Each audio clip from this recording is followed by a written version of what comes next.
even know, if this is our intro music. This came on the podcast machine that I got. Is this a stock noise or someone else's? I don't know. We'll find out. Stephen R. Covey once said, "Most people do not listen with the intent to understand. They listen with the intent to reply." We have something to say worth listening to. This is Real Talk. Real Talk. The podcast. Telling the story and lessons learned of industry leaders, entrepreneurs, professional athletes, and the movers and shakers of the business world. Have you been told no? Have you been told that you can't do it? Have you been told that you'll never get to the next level? That noise. Yeah, we said it. We're telling you you can do it, and you can get to the next level. If others have done it, so can you. Real Talk. This is Real Talk, the podcast. And this is your host, Mason.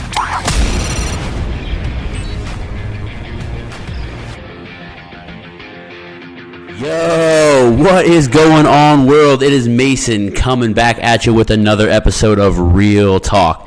Today we are joined by an animal lover, a former board member of a nonprofit for victims of domestic abuse, a member of the Animal Legal Defense Fund, an attorney at law, an entrepreneur, and the founder of her own virtual law firm. Ladies and gentlemen, Kathryn Burmeister. Kathryn, thank you so much for joining us today. How are you doing? I'm doing well. Thanks for having me. No, thank you for coming. The pleasure's all ours. So why don't we dive right into it and tell us a little bit about who you are, what you're doing right now, and kind of what your primary focus is in this current moment. Yeah, I am now an author, published author, speaker, coach, and personal injury attorney in my spare time, right? I like to joke about that. So really, I have my own law firm, but I've started my personal brand to where I can do the speaking, the writing, and the coaching now. So that's been very fulfilling. And that's where I am at right at the moment. But I got there a long time ago in terms of the personal injury work. So when I was in middle school, I was an avid reader. And about that time, you read about To Kill a Mockingbird and Letter from a Birmingham Jail, right? And even though MLK was not a lawyer, the idea of just and unjust laws really resonated with me. And then, of course, being able to use the law to advocate for people that might not otherwise have a voice stood out. So from that point on, nobody in my family was a lawyer. I didn't know any lawyers, but I decided I wanted to be one. So I backtracked. I saw what I wanted to do, figure out how I needed to get there. And along the way, I was exposed to a lot of different areas of law. And finally, my third year in law school, I found personal injury, which is really giving a voice to the voiceless at that point, because you're going up against the insurance companies, that David and Goliath mentality. So I hate it because people are getting hurt, but I am passionate and love that practice area. So when I first got licensed, I started with a firm where a lot of promises were made. They weren't kept, unfortunately, but I held on and kept looking for really the best place that was a fit for me at the time. And I found a personal injury firm on the plaintiff side still, where there was a partner who had been working and doing this for 30 years. There were a couple of associates that were close to my age, and it was just really a great fit. So I was in there, I was learning by doing. The partner wasn't keeping us under his thumb. He taught us by letting us go out and do. And about a year and a half later, he ended up committing suicide. No. Yeah, he had been stealing from clients for 8 years. And he left notes telling us about what he had done. So I'm a huge proponent of mental health. I'm very sympathetic and empathetic to mental health struggles. I deal with anxiety and depression. I have for a number of years. But this situation in particular was somebody who is greedy and didn't want to deal with it. Like literally he put that in the letters. If it's between this and prison, I'm doing this. And he had grandbabies, he had daughters. So needless to say, that was a shock to all of us because he was somebody who would give you the shirt off of his back, literally would do anything for you, wanted you to be a good lawyer, taught us right. So it's mind-boggling trying to reconcile those two identities, right? Right, of course. Yeah, so we had to deal with the fallout. And even though we hadn't done it and we didn't know, there were still all these issues, obviously, to deal with the state bar and the money and not having access to the accounts because none of us were on the accounts. And finally, the senior associate, recently made partner a month before the founding partner committed suicide, myself and one paralegal decided to try to salvage what we could and keep things going. And unfortunately, my now partner, he basically checked out mentally, physically. He was not in it. And at the end of the day, his name was on the door. So I couldn't drag him along with me. I was running the firm for all intents and purposes. And finally, things came to a head. I knew it wasn't sustainable, right? It's like a lot of things in life. We know certain situations aren't good for us, or it's not going to be something we can keep up, but we still do it to ourselves because we've talked ourselves into this idea of we have to be a certain way or we should be a certain way, living up to our own expectations that are not realistic, right? Or even external expectations. And finally, it came to a head. I was in Portugal on a trip. I had finally taken a trip in, forever. And my paralegal calls me. I said, I appreciate you, but why are you calling me when I'm halfway around the world? And she said, I've got to get your permission to basically get service on a defendant, emergency. So basically having to spend more money than we would normally spend. I said, why didn't you call our partner? She said, I can't get a hold of him. And he knew I was out of town, knew that this deadline was looming. Like, this is something we could malpractice on and be in big trouble with. So at that point, I got back in town, and then that Monday I was at work, and it all hit me. Everything just came crashing down in my mind, basically. I knew I needed to go home. I called my husband home from work because I was concerned about where I was mentally. And when I say I've had anxiety and depression, it's been managed. I mean, up to that point, too, it was still being managed. It's just, it was so much to go through in such a relatively short amount of time that it all finally just came to a head. And I went to bed that night and woke up the next morning, and it's as if a switch had been flipped. Everything was very clear to me. I had no problem drawing a line in the sand and saying, I'm not going over there, and this is not going to affect me on the other side. I had known it, like I said, for a long time, but I was always under the impression that I wasn't enough, no matter how much I succeeded, that I should be a certain way or I shouldn't be a certain way. And that's what really pushed me to keep going through insane situations. And it's been good in one sense because I've overcome adversity, right? But at the same time, people shouldn't have to suffer in life. And that's what I've tried to do with my book that I've written. It's called Overcoming Addiction to the Status Quo. And I'm trying to help people prevent them from hitting their rock bottom like I did. So being more proactive about their life and getting a hold of it before it becomes a big problem.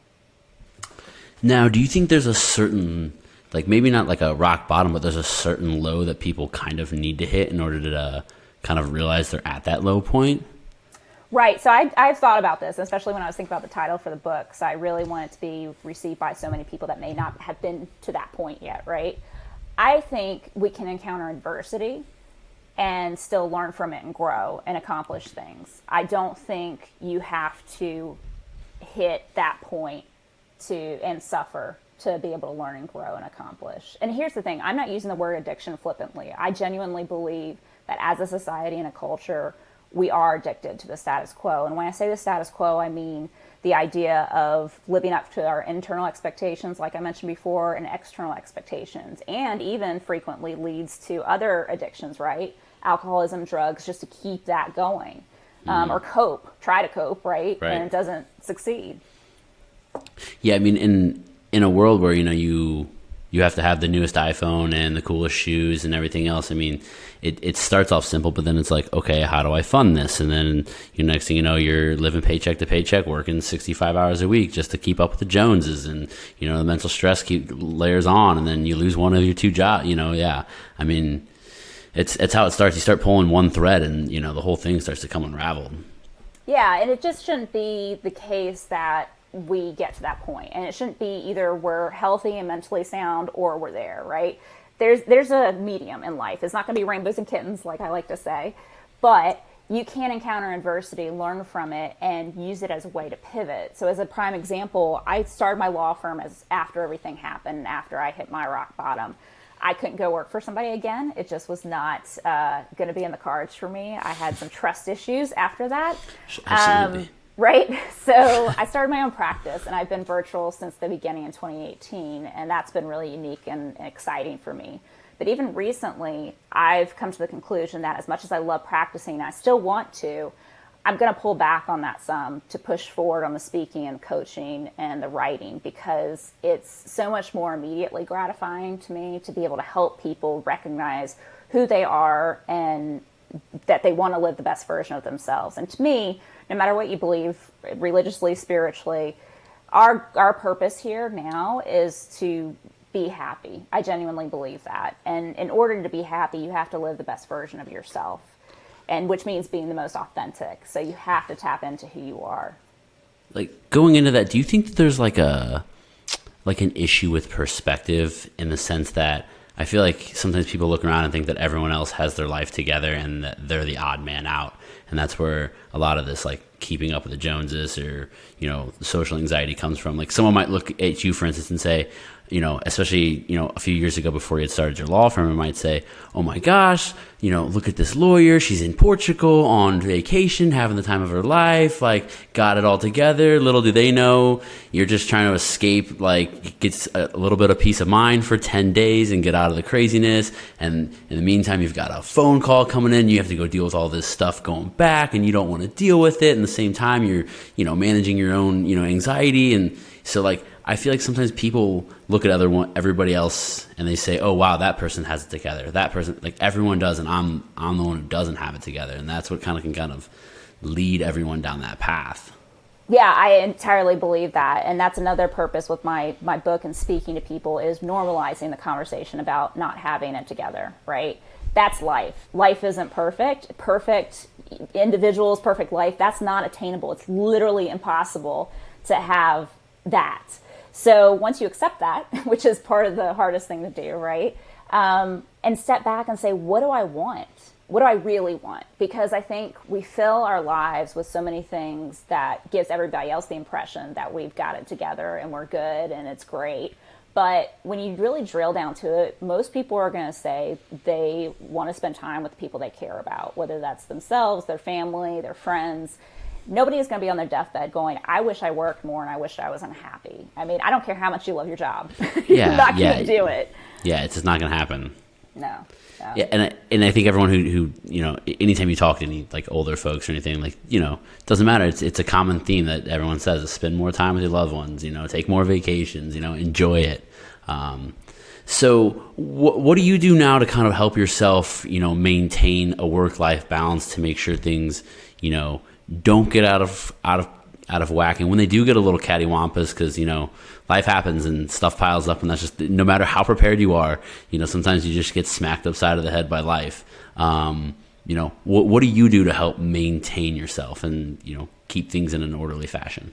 Yeah, there are a few things. So first and foremost, setting boundaries, I think, is the best thing you can do immediately to help yourself. And it's tough, especially if you have a family that's relying on you and you want to spend time with them and you've got to work. But you have to take care of yourself first. It's like putting an oxygen mask on yourself first on a plane, right?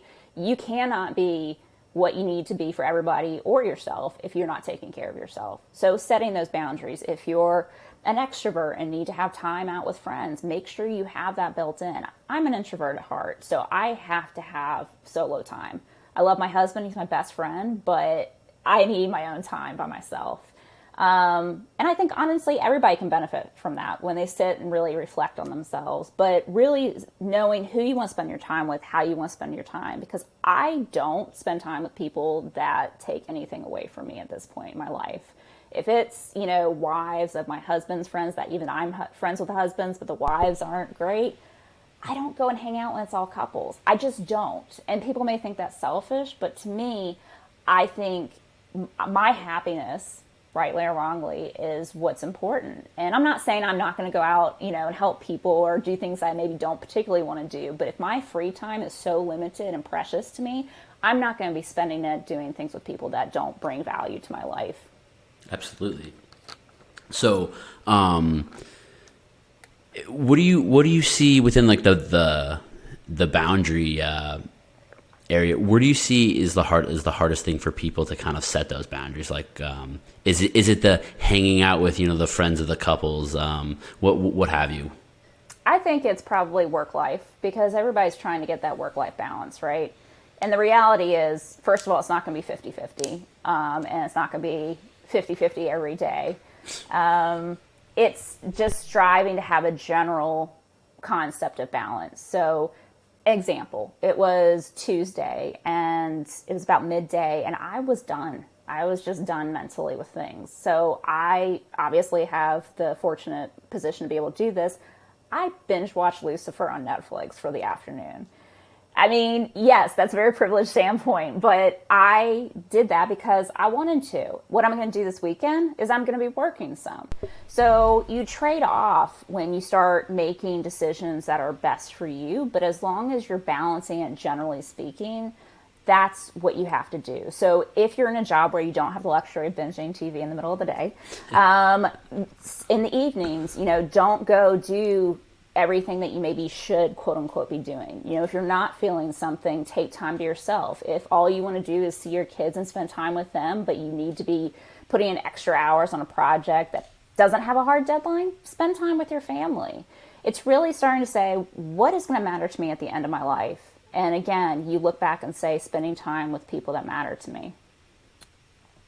Right. And so are there any other components that you feel that kind of go into the work-life balance thing outside of boundaries? Yeah, I am also a huge proponent of having honest conversations with people. So not holding things in, really keeping an open dialogue with individuals, because if you're not having that conversation, people aren't going to know what's going on, right? So if you need to have time to yourself, if you need to ask for help, that's the biggest thing. We always take on too much, right? So we're not willing to delegate. Just talk to people and have that conversation. One of the other things that I'm a huge proponent of is really keeping myself in tune with what matters to me. I think of each of us as a human startup in a way. And much like you would a company, you have mission, vision, and values. Do that for yourself, and you drill it down to 3 values that you really define who you are. And when you make life decisions in any area of your life, see if it falls in line with that. If it doesn't, cut it out. That's the biggest thing, and that keeps you on track, generally speaking. Yeah, and I mean, it sounds like you've kind of applied that principle to your own life, where you've said, you at the end of the day, you kind of prefer doing your coaching and speaking and writing, like personal brand growth, over practicing law, which kind of just speaks that you're walking your own walk and talking your own talk, which is always great to hear.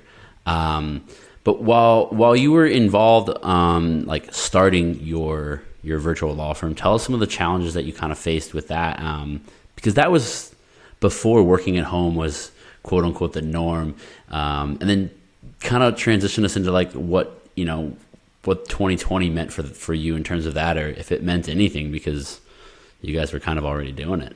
Sure. So I started with keeping my overhead low. That was my general principle. And the way to do that was obviously not having people work for me, not having a dedicated office. I had a full caseload, thankfully, because that's one of the biggest things, obviously, right, is getting the work. I knew I couldn't do it all. I've been a legal assistant all the way up to an attorney, but just from the sheer fact that there aren't enough hours in the day to do everything, I had to delegate. So what I did was I went on Upwork and I found 3 paralegals that could fill those positions for me.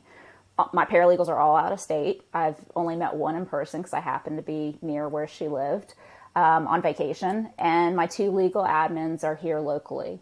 So none of us come into an office. Everything's done remotely. Everything's paperless. If people send me things, I scan it in and shred it. That's the last time I see it. So really learning to delegate, setting up a paperless office from the get-go, and creating the infrastructure with technology, obviously, to be able to keep that, process going, or all the processes going, really, but also building a team. So a lot of people come to me and say, yeah, but how do you get people to buy into it? How do you keep the dynamics going if they're not in person? I had weekly meetings for a long time, and it was just touching base on things, seeing how people were doing, asking how they're doing, and you start to create that environment that you would have in person.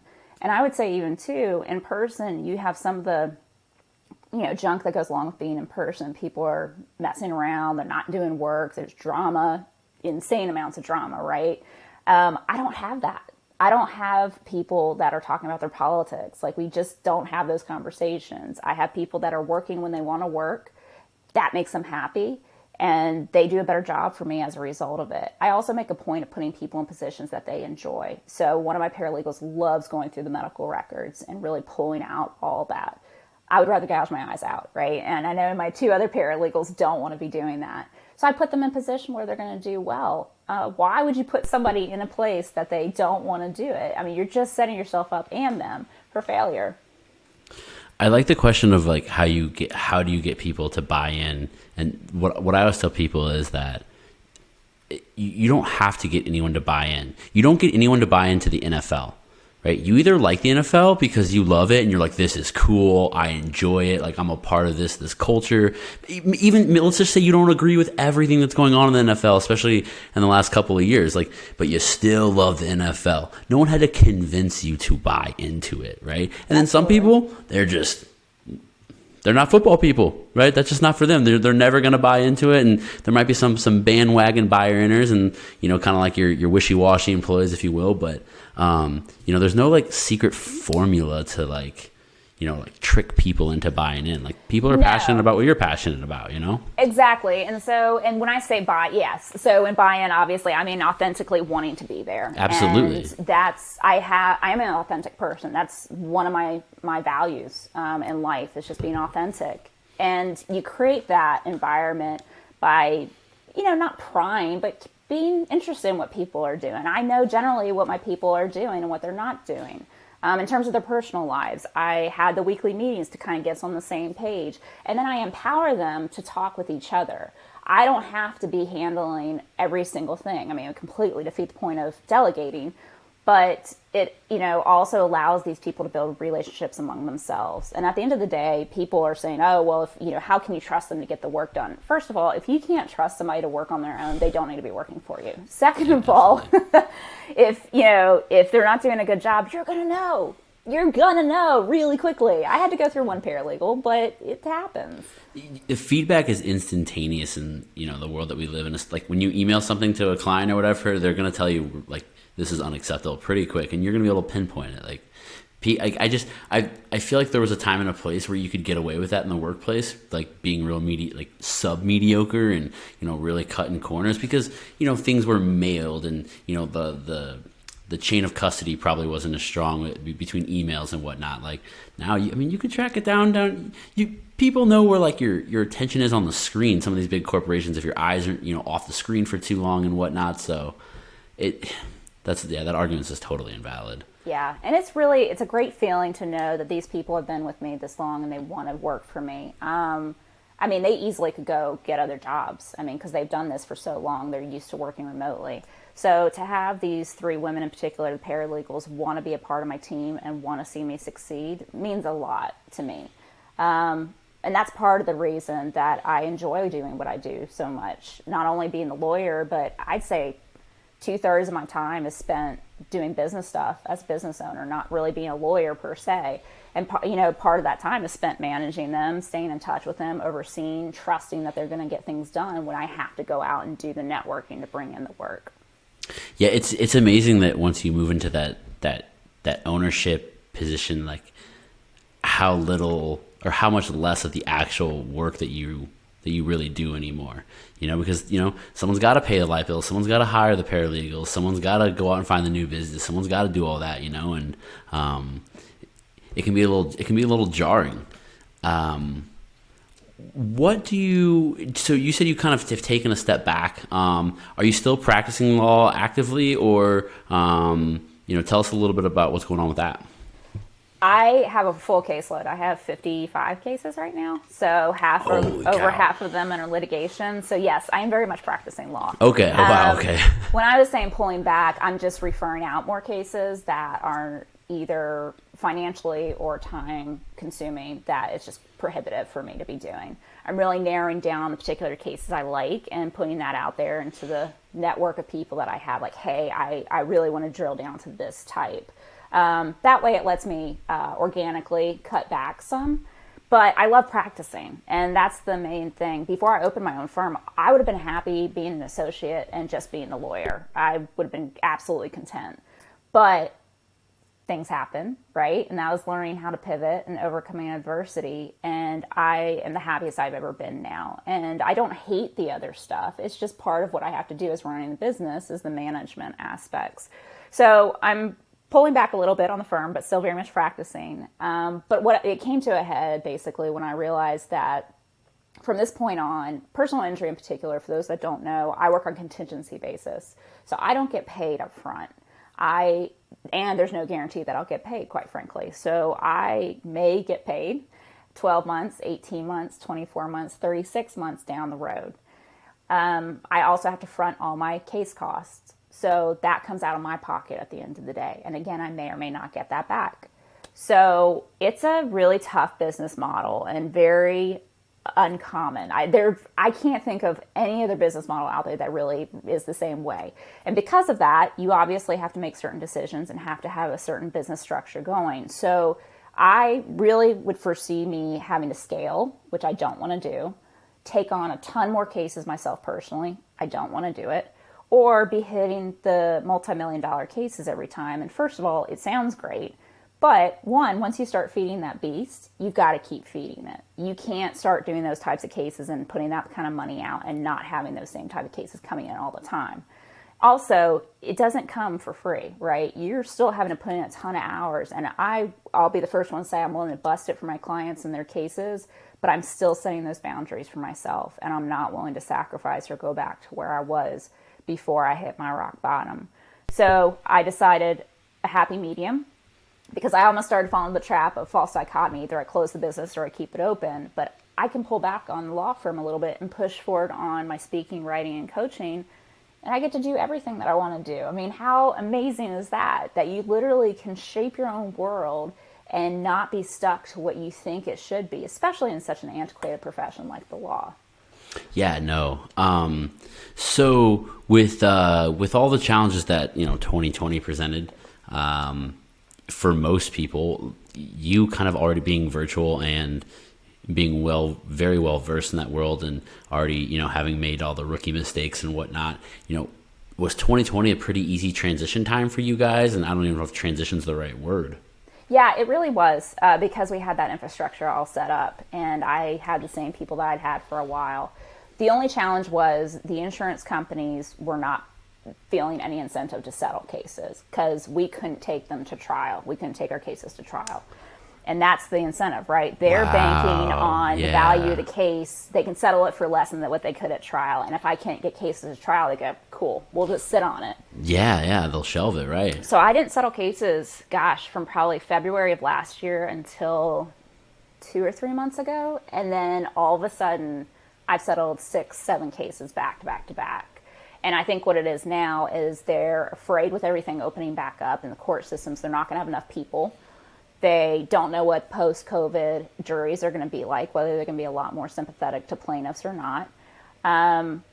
And they are just cutting their losses at this point. So I'm riding that train as fast as I can to get my clients' cases resolved. And it's good money this time. That was the thing. They wouldn't even offer medical expenses for a client at first. And now I'm actually going to mediations and they're offering higher amount of money over the medical expenses, which never used to happen. So them sitting on it kind of hurt them, actually. Yeah. Wow. Well, so, I love the irony there. Right. For once, yeah. Because a lot of people say, well, they're spending more money than if they just paid out. Okay, that's true, but you got to realize all the premiums that they're getting, they're investing that money. They're making tons of money. Yeah. Even enough to pay those costs and to pay their higher up people and to make more money.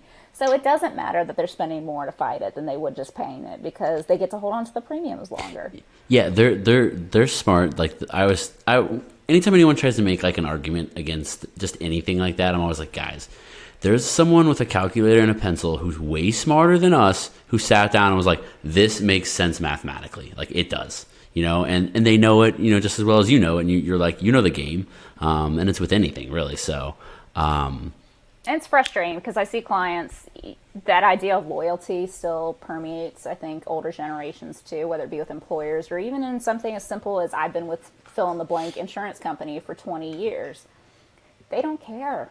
They're not a charity. They do not care. No, Trying to get that through to people is really difficult. If it's a mom and pop shop, we can talk, but it's not. So they just don't care. Yeah, I see that all too often. I mean, I even see with people with like their cell phone providers and stuff, and it's just good job to these brands. I mean, they're building in this brand loyalty that I wish that I could tap into at a certain level. I mean, holy smokes! But yeah, like you said, it's I've seen and I've heard that time and time again. I'm blown away. My dad actually had to go through that recently with the phone. I was like, let it go. They don't care. And he works for me. So that's the fun part. My dad actually works for me now that he's retired. He does some administrative stuff because he's very A-type and organized. And so he knows how the insurance companies work. So to see him, I was like, why are you spending your time? But I think it's that generation of investment. There's something, about that older generation that like being with whether it's a company or a job or whatever, like for a huge amount of time is like a bragging point for them. Yeah. You know, I've had this lawnmower for 40 years. Like, cool. Did you know that they've made way better lawnmowers in the last 40 years and your life would have been way better? But like, they don't care, you know? I know. And I was looking for a job initially when I first started practicing that would allow me to grow and invest, you know, my time into them and them into me. And it's great in theory, but it just doesn't really exist anymore. I mean, my dad, as an example, probably where this came from, he worked for Delta for 40 some odd years. So and it paid off, right? So he stays there that long, he's able to grow into a position and he gets a pension afterwards. So there's a point to it. Now, aside from the fact that it doesn't happen, there's no point. Why are you going to stay there and invest that much time and energy when they don't care about you the same way? Yeah, absolutely. I actually heard a statistic that on average, like 85% of Americans, every time they switch jobs within a 3 to 5 year period, make more money. Oh yeah. You know, so you should almost like if you're trying to like, if you feel like you've hit a plateau anywhere, like and you've been there like a decent amount of time, or it doesn't look like you're job hopping, like move on to the next thing. I will say, though, so in line with that and kind of coming back to the status quo, don't get me wrong, there's a threshold for money where covering your basic needs and requirements is paramount, okay? And I like nice things. I drive an Audi, okay? And I like nice things. But in and of itself, money doesn't make you happy. It's what you can do with that and the experiences you have and the things it affords you to do. Money's an amplifier. Exactly. Whatever, if you're a good person, bad person, whatever, like happy, sad, you know, thrill seeker, you know, book reader, whatever, like you'll buy more books or you'll buy more cars. Like that's just the way it is. But think about how many people will do the most insane things for money, like we were just talking about. The almighty dollar. To themselves, to their families, just probably the worst things in this world. Yeah, I could think of worse things in this world. That it's money based. It is all money based. People aren't doing it because they think it's good. They're doing it because it gets them money, and that's insane to me. But they think they need the money to keep up with the status quo, right? Right, or they think it's going to buy them happiness. Having the 3 mansions, dude. I love French architecture with gold, but at the end of the day, it's not going to make me happy in and of itself. I mean, having my free time is worth so much more, because at the end of the day, and this is kind of, dark, but any of us drop dead tomorrow. Oh, yeah. What are you going to say? I mean, was it worth it? Was it worth spending all your time and efforts trying to get something, either legally or illegally, to die and not even be able to enjoy your life afterwards? Because you're so stressed. And that's what I see a lot of people. I mean, these people who start having heart attacks earlier. Don't take care of themselves, physically. It's really a shame that people are so short-sighted. And I think collectively, like as a species, we're very short-sighted, right? But we have the power to change that. And it's such a freeing experience to really sit there and say, what do I want to do and what makes me happy? Now, do you think that diet and fitness play any sort of role in this whole balance of life, boundaries, taking care of yourself kind of thing? I do, and it's interesting that you said that. I read an article the other day that talked about the impact that even just 5 minutes in your suburban yard can have versus 10 minutes in the woods versus 10 minutes out in the middle of nowhere. So it has a positive impact, but to varying degrees. And I think to keep this vessel of ours going, you have to take care of it. And that's one thing I need to be better about, is the working out part of it. But again, find a happy medium. You don't have to do it 7 days a week. You don't have to do it for an hour each time. Something is better than nothing, and that's what I constantly tell myself, is 30 minutes every other day is still better than nothing at the end of it. Yeah. I mean, I like to equate it to like a car, because, and again, going back to, because people can just relate to a dollar amount, right? You know, if you only got one car the rest of your life, every oil change would be done. Yeah. That thing would never run out of gas. You know, the wheels would always be balanced. It'd be clean as a whistle. Like if it had to last you 70 years, you know, like, well, that's your body.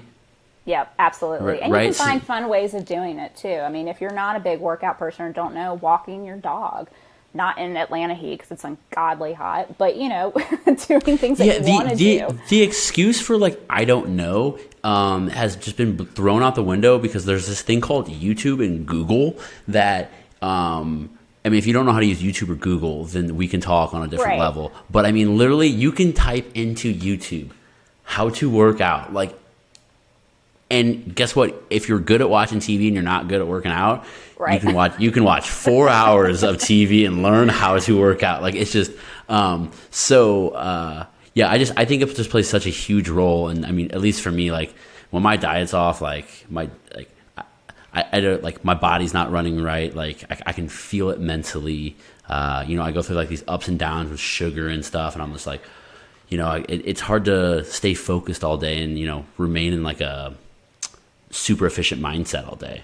I totally agree. I have a business coach of mine. She's amazing. I met her when I first opened my practice, but she always says I make decisions based on what's good for my body versus what's bad. I was like, well, hell, if that's the case, I wouldn't be eating all the Italian food I like and drinking wine. But again, a happy medium to things. You know, I generally during the week eat healthy. And then on the weekends, like last weekend, we took my in-laws out for their 40th wedding anniversary and went ham on some Italian food. So it's all in moderation. Hey, but going back to the car analogy, right? Just because you got a nice truck doesn't mean you can't go four-wheeling every now and then, you know? Just don't go four-wheeling every single day. Exactly. Right? Exactly. And that's the biggest thing. I think we all, as a society, are, and I even, like I said, I was too just recently, the idea of all or nothing, right? It's very black or white, when we all know it's not. Life is not black or white. So really being able to carve out the way that you want to do it and setting your own standards and goals is the best thing. So moving forward here, kind of after we've eclipsed this amazing year of 2020 and we've entered an even more amazing year of 2021, what do you kind of see for yourself, like moving forward with your speaking and your writing, another book, like what's on your horizon? What kind of other little projects do you have in terms of a personal brand growth? I feel like I have enough personal projects right now, but to push those forward, this speaking is what I really want to do on a bigger stage. One of my biggest idols is Brené Brown. I don't know if you've ever read any of her work. You absolutely should. She's a researcher that talks about authenticity and showing up in vulnerability, and how vulnerability is not a bad word. It just allows you to be, honest with yourself and with other people. So she does a lot of speaking engagements now and has been really successful. And I'd love to be able to bring people that information. And especially as a professional that's not a therapist per se, I think it's received maybe better. Just because I've also been through it, and I'm not somebody that's part of the psychological background. I love psychology, but I think there's still a stigma attached to it. So there's a way to say, let's talk about wellness as opposed to let's talk about your issues, right? I mean, it's a semantics game, but it's still received better, especially Absolutely. People that are in these professions. So my book, I cite some statistics for doctors, lawyers, nurses, professional athletes, and corporate executives in terms of suicide, depression, anxiety. And I feel like those are the ones in particular that have the most challenging time. We all have an addiction to the status quo, but it manifests more drastically and more quickly, I think, in those professions. Probably talking about money, because we have access to so much more money. I was going to say, is that why? In those professions, or at least we feel the need to, right? So, yeah, that's just really tapping into those people's lives and showing them that this is not the way it has to be. Here's another path and avenue that you can carve out for yourself. Cool. Well, I mean, that sounds great. So what do you have like a dream kind of like speech giving platform that you'd like to be on one day, like a TED Talk or anything like that? It would be TED Talk. I know there's the TEDx, and I'm actually going to be networking with somebody who has access to those, so that'll be exciting. But yeah, I think TED Talk, or I know it sounds maybe silly, but Oprah, her and her book club, I mean, she is just such a, obviously, influential woman in the entire world, but really having that platform to reach people would be amazing. Shoot me an email. I know a guy who's been on TEDx. He was on my podcast yesterday. Awesome. Okay. And I'll connect you with him. If he doesn't know anyone, at least he can give you some background of what it's like. And he's a super nice guy, Mike Cameron. If you don't know him, go check him out. He's awesome. Redefining what it means to be a badass for a man. Super cool. That's awesome. So, okay, well, that's all great. One thing I want to do before you leave, we do this thing called Real Talk Rapid Fire. I'm going to throw a bunch of questions at you. Don't overthink it. Don't underthink it. You're plenty smart. You're a lawyer. You think on your toes. Don't act like, all right, yeah, come on. I know you got this. All right, here we go. Netflix or Hulu? Netflix. Cats or dogs? Cats. Do you like your pizza cut in triangles or squares? Triangles. Does pineapple on pizza bother you? Yes. I don't get it. Why can't you guys just be indifferent? But just bother. That wasn't the option. It does it or does it not? I just know some people are like, I don't know what's wrong with you pineapple people. I'm like, just leave us alone.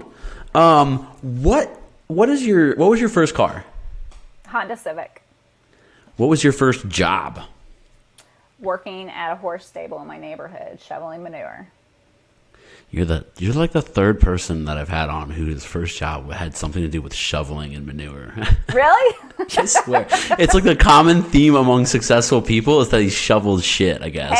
Hey, it teaches you to really appreciate where you go from there. That's right. I tell you what.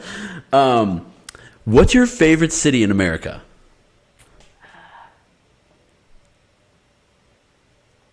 I would say North San Francisco. Muir Apple? Woods. That area. Apple or Microsoft? Apple. Are aliens real? Yes. Will you come back in 100 episodes, tell us some more stories, update us on where you're at with everything, and give us some more advice? 100%. Absolutely. Well, hey, thank you so much for coming on today. Can you go ahead, Kathryn, and tell everyone if they want to get a hold of you, if they're interested in booking you for speaking, they want to buy your book, they want to do anything that in regards to you and your brand or your law firm, whatever. Tell us it all. We'll put it all in the description below, but give it to us right now. Yeah, KathrynFBurmeister.com or BurmeisterLawFirm.com, and then I'm on Linktree. KF Burmeister is where you can go to everything else. Cool. And again, like I said, we'll put everything in the description. Everyone, thank you so much for sticking around and listening today. Make sure you hit the like button. Make sure you hit the subscribe button. Go check out Kathryn and everything she has to offer. And until then, we're out. You've been listening to Real Talk with Mason. Make sure to like, rate, review, and subscribe. We hope you've gotten some useful and practical information from the show. We hope you've had fun. We know we did, and we'll be back soon. But in the meantime, hook up with Mason on Instagram at Real Talk with Mason. Walter Badgett once said, "The greatest pleasure in life is doing what people say you cannot do." And we tend to agree. Till next time.